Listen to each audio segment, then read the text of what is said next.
What's going on, everyone? Happy Monday to everyone. Data report here with this pandemic update coming to you from a very rainy state of Maine. This is not our normal update. This is not where we take a look at a bunch of data on my computer screens, whether it be my desktop or my laptop.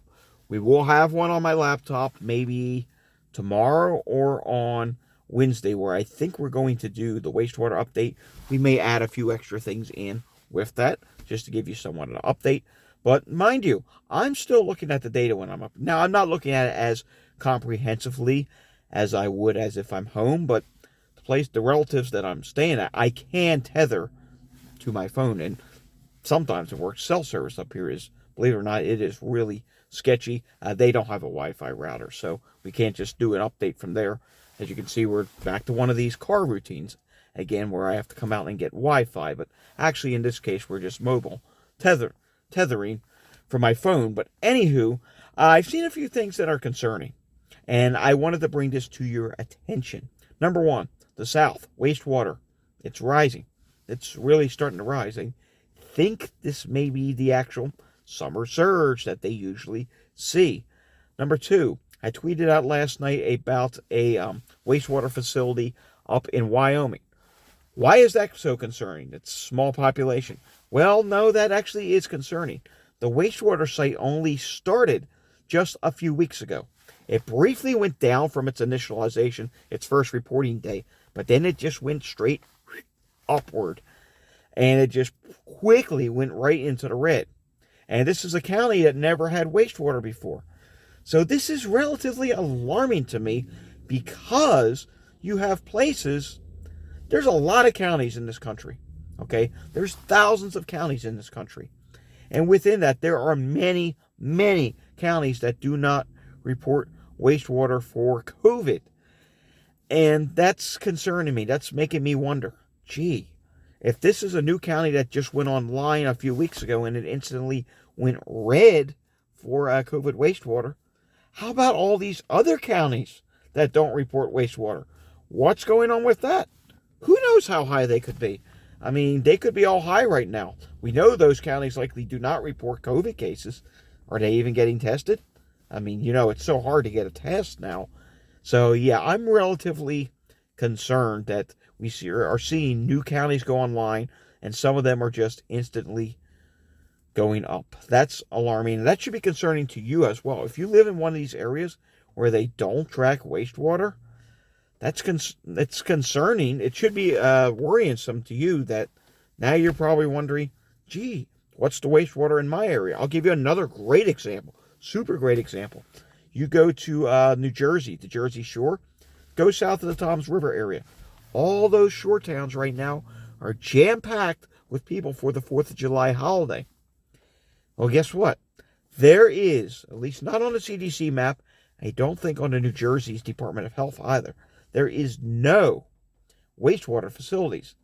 And I don't know what the total population of between tourists and residents is right now from Cape May up to Toms River. But I definitely know this. It's got to be in hundreds of thousands. Is it above 1 million? I honestly don't know. But if we could only see what COVID wastewater is doing there right now. And that's just one example. There's tourist areas all over this country. I can't name them all. I don't know where all the tourist areas are. Myrtle Beach, South Carolina. I don't know. Is there wastewater there? If there is, what's going on there right now? Maine up here, they're really good with wastewater. They're really good about it. And the area that I'm staying in, there's actually a wastewater site within like 5 minutes of it, if you look at the map. And last I checked, it was relatively stable in the very low category. I hope it stays that way. But also, I do want to talk to you about this.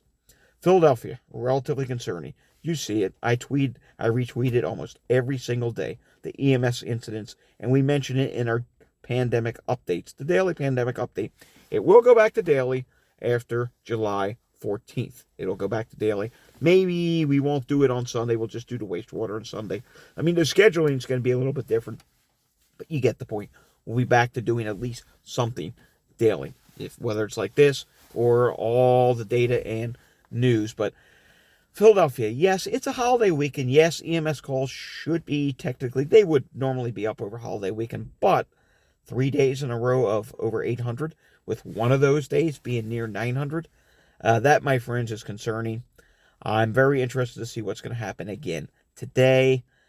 And yeah, that's concerning. Fire incidents, they weren't really up a lot. I mean, there were severe storms in the Philadelphia area over the weekend, but that doesn't explain why EMS incidents are up. And I think a hidden wave, it may be starting up in Philadelphia, maybe in the surrounding areas. I haven't been following my normal CADs like I normally do. I can't say what the suburbs of Philadelphia are, but if EMS call volume is up in Philadelphia, I gotta think in other areas it's probably up as well, especially like in tourism areas.